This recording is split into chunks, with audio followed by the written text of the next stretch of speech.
hello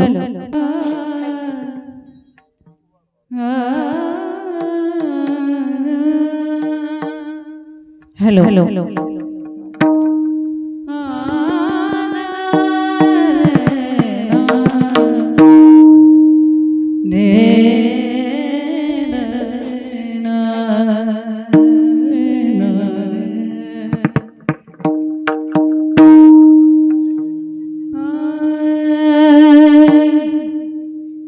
Ram Ram Krishna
रूप पाहता रूप पाहता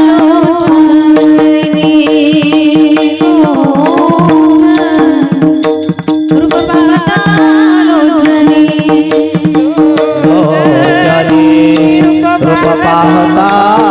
लोचने लोचने रूप पाहता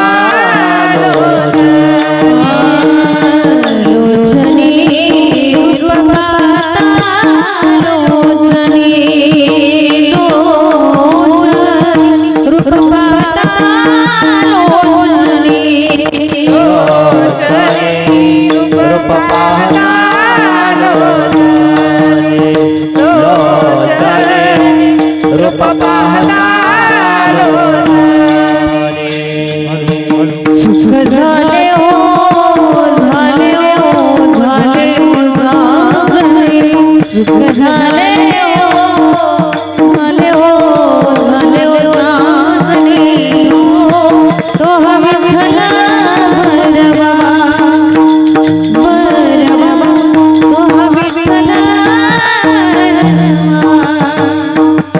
सुख झाले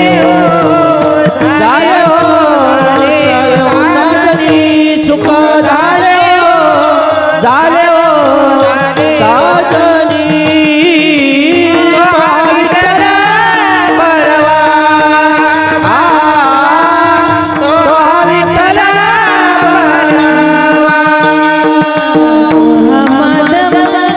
माधव माधव भैरवा माधव माधव माधव भैरवा विठ्ठल भरवा तो विठ्ठल भरवा तो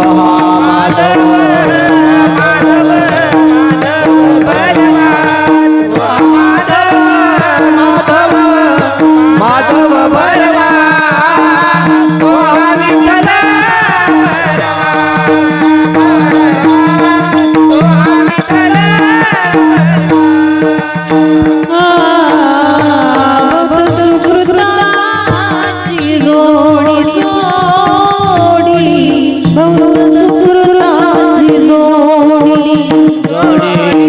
बहुता सुकृता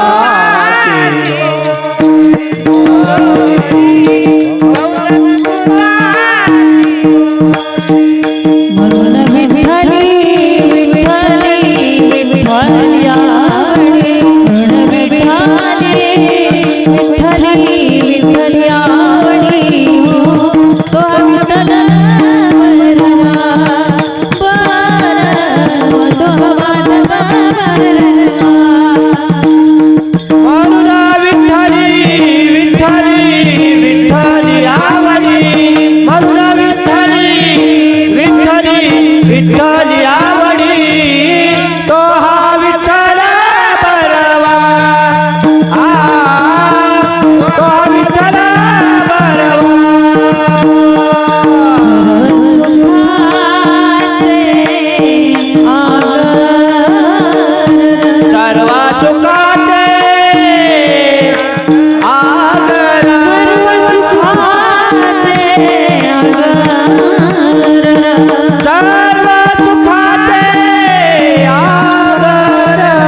विठ्ठल बरवा माधव बरवा हरी जय जय राम कृष्ण जय जय राम कृष्ण जय जय राम कृष्ण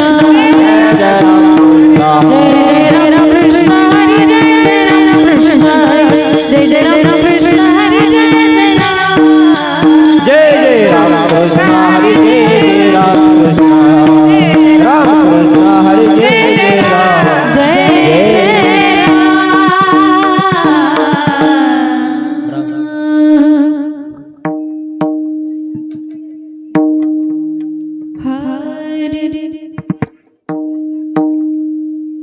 कमी करा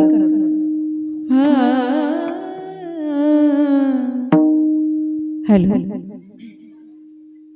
लेकुराचे हित लेकुराचे हित लेकुराचे हित लेकुराचे हित आहे माऊलीचे चित्त आहे माऊलीचे चित्त वाहे माऊलीचे चित्त वाहे माऊलीचे चित्त वाहे माऊलीचे चित्त ऐसी कळवळाची जाती ऐसी कळवळाची ऐसी कळवळाची जाती कळवळाची जाती करीला भाविन प्रीती करीला भाविन प्रीती करीला भाविना प्रीती करीला भाविना प्रीती करीला भाविना प्रीती करीला भाविना पोटी भार वाहे पोटी भार वाहे पोटी भार वाहे पोटी भार वाहे त्याचे सर्वस्वी जाहे त्याचे सर्वस्वी जाहे दास सर्वस्वई जाहे दास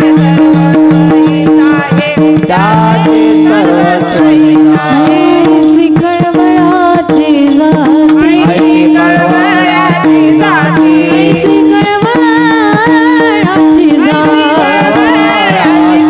करीला भाविन प्रीती करीला भाविन प्रीती करीला भाविना प्रीती करीला भाविना प्रीती करीला भाविना प्रीती करीला भाविना तुका म्हणे माझे तुम्हा संतावरी ओझे ऐसी कळवळाची जाती करीला भाविन प्रीती हे तुका म्हणे माझे तुम्हा संतावरी ओझे ऐशी कळवळाची जाती करीला भाविना प्रीती विठोबा रखुमाई विठोबार कुमाई रखुमाई विठोबार कुमाई विठोबा रखुमाई विठोबार कुमाई विठोबा रखुमाई विठोबार कुमाई विठोबार कुमाई विठोबार ठोबा ठोबा ठोबा ठोबा ठोबा ठोबा ठोबा ठोबा ठोबा ठोबा ठोबा विठोबा विठोबा विठोबा हो ताल ताल